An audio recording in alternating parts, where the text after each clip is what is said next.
There's this statement that Nigerians are very fond of making. It is well.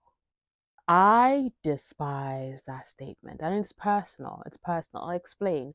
I despise that statement because the statement holds no water anymore. It may have held water before, it may have meant something before, but now it holds no water. I used to have this ex partner that used to say it all the time. And I used to wonder why he used to say it all the time. Like he would be on the brink of losing his job. Basically no food to eat, right? Running out of rent, right? About to be kicked out of his house. And when I'd ask him, like, what plans can we make? How can we move forward? What are the actions that we can take? He would say, it is well. And my brain would be like, what do you mean by it is well? It is well is not a plan of action. It is well is not going to help us get out of this situation. Now, most of you might say it's because I'm not a Christian, I'm not religious, I don't understand. Yes. But here's the thing, I used to be a Christian, and I respect those that hold on to religion. But the religion, what you're saying, your statement has to make sense. Your actions have to make sense with your beliefs. If your beliefs and values and your actions don't align, doesn't that cause some sort of confusion for you? Because for me, if I believe one thing and say another thing or act in a different way, I will be confused. I will be distressed. I will be going through like a life crisis because I have to make sense. We as humans like things to make sense. We like to see patterns, which is why we have these ideas of this generation does this and that generation does that, and African parents do this and Nigerian parents do that. We see patterns in behavior. Those patterns make sense to us. So we're able to plan according to a pattern, right? So if your parents have shown you that if you do not come home for your curfew at 10, they will be upset. You've done it the first time, they were upset. Did it the second time, they were upset.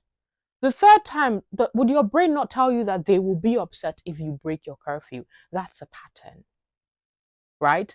So if inside of you you believe that you don't want to upset your parents, but you still keep coming home after curfew and you don't have a conversation with them to reconcile these two things, that is cognitive dissonance.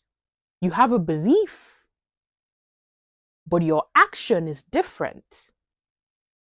And in some way, you try to rationalize it, right? So the cognitive dissonance is having those two things conflicting inside of you. And the answer we always give is rationalizing it. Nigeria is corrupt. Yeah, but what can I really do, right? As a singular Nigerian. I mean, I can't fight the powers that be. So rationalize it. I'll just join them and be corrupt. I'm not saying I did it as well while I was in Nigeria. Before I even knew what cognitive dissonance was, I did it as well.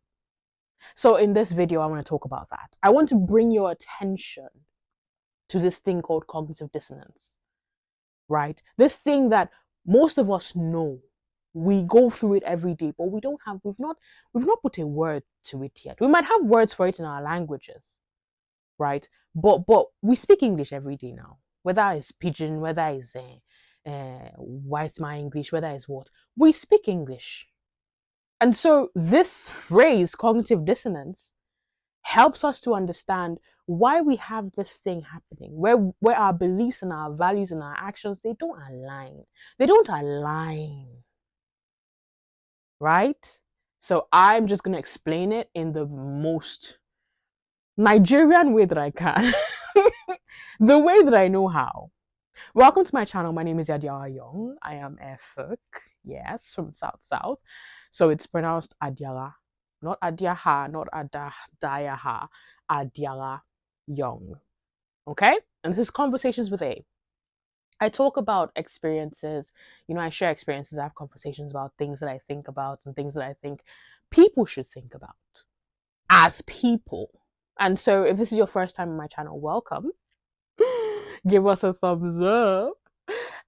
If this is you returning, thank you for returning.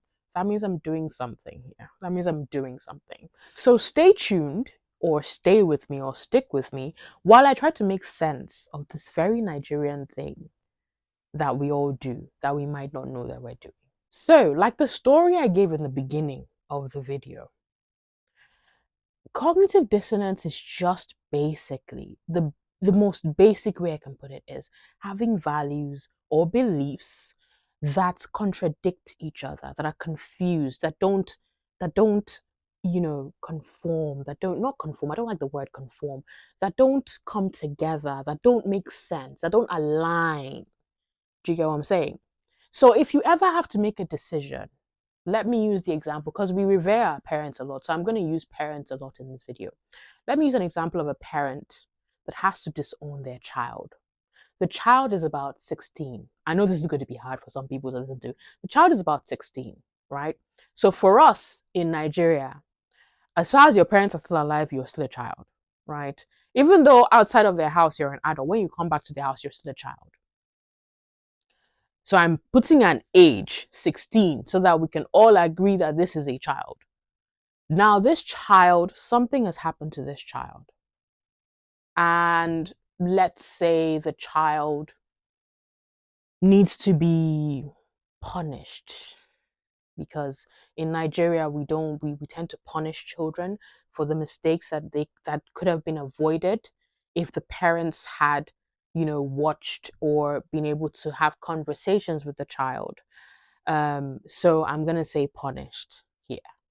I know we all understand that if our parents had maybe listened a bit more rather than talked too much, we might not be as traumatized as we are. But that's a different story because most of us don't agree that we're traumatized in the first place. So let's not even go there. So a parent wants to disown their child. Culturally speaking, they need to disown this child. This child has done an abomination. Whatever you can think of the abomination is, right? Say the child 16 has gotten pregnant, because this is always the most common one, right? Child 16 gotten pregnant. Embarrassment to the family. How dare you, right? Person that got her pregnant is 27. You're getting where I'm coming from, right? So this family is like, no pregnancy while you're a child. How dare you? What were you thinking? This girl can't even speak. She can't even speak because the parents are speaking over her, right? They have to disown her. Something inside of the parents, because the parents I want to believe are still human beings that understand. Something inside of them is telling them, this child does not need to be disowned. This child needs you as a parent.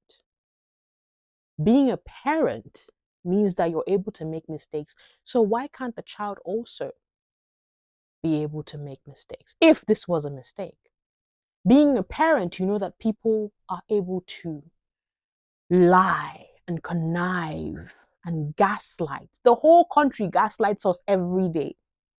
So being a parent, you should know that people can do this. So why aren't you able to look at it and see that an older man, 27 years old, was able to? This is literally sexual assault. Sexually assault your daughter of 16. Why are you blaming the daughter? I know that something comes up in their brains, that thing, but it's very quiet because culturally speaking, the girl has embarrassed the family. So she must be disowned. There's no two ways. She has embarrassed us. How dare you open your legs for it? Because it's not possible for the man to force the legs open, right? And that's just me. That's me not believing that statement at all. So the father sitting there, he has that thing in the back of his head that he should do something. He should maybe listen to the girl, ask her what happens. But there's a louder voice that says you must follow, you must conform to the culture. You must conform to everything, the values, the actions you've been showing since. You must conform to that. But there's a belief inside of them. There's a belief, even if it's very tiny and it's quiet, but it's there telling them no, this is wrong. So they are fighting that internal battle. Of course, most times in the end, most times, not all the time, culture wins. This culture that we always talk about wins. And they end up disowning this child. She's a child, she's 16. Most of you might not agree that she's a child because, again, cognitive dissonance. Because how you think a 16-year-old, I'm not even gonna, there's too much to talk about. So he disowns this child and lives his years, a small regret inside of his brain. Small regret. The child grows up. The child understands, culturally speaking, what she did was wrong. And she passes on that cognitive dissonance to her children. She knows that what her parents did was wrong by disowning her because that was when she needed them the most. But she also takes into mind that somehow this culture is stronger than this other belief that I have. And so there is a confusion inside. And then what happens when you're confused? You become upset, you become angry. You become, what's the word? It's like a dissociation from yourself. Most of us talk about being very Christian, very religious, but why are we fornicating every day and why is fornication okay? Are those not two things that are not going to, they don't align, they don't go together? We know the country is corrupt, as I said, right? We know what we should do to put it right. But then there's the everyday struggle of going to work and surviving and thinking of maybe how you're going to eat and how you're going to, and then at some point you're just like, you know what? I don't agree with the corruption, but I'll buy fuel from the guys on the road. Do you know what? I want to go and get my passport. I'll just bribe them to give it to me because I like it to be quick. Our values don't align with our actions. Cognitive dissonance. I don't want it to be a long video because this is like my first introductory video to like Nigerian problems, right? But I wanted to make this video as a first step to opening your eyes to seeing how your values, your beliefs, your actions, they don't align most times. They may align sometimes and you know that you're happy when they do, but most times they do not. And they cause us confusion and pain and anger and inner turmoil. That is the trauma most of us are always talking about. So the first step is acknowledging that this cognitive dissonance happens. To work on it, it will take willpower because it's easy for some, might be harder for others if you've been so used to having this confusion continuously and then finding a way to rationalize it, right? So you are confused, but you rationalize with culture dictates, religion dictates. It's an easy way out. You don't get to do the decision. You don't get to make the decision. It's not me. It's well. Anyway, thanks for watching. Subscribe, like, share, comment. Let me know what you think. And thank you so much for joining. I will make more videos. I make videos every 2 weeks. So, of course, expect more videos on Nigerian problems. Because this is now a thing. I'm going to enjoy this. Have a lovely day. And once again, I am Adia Young. Ciao.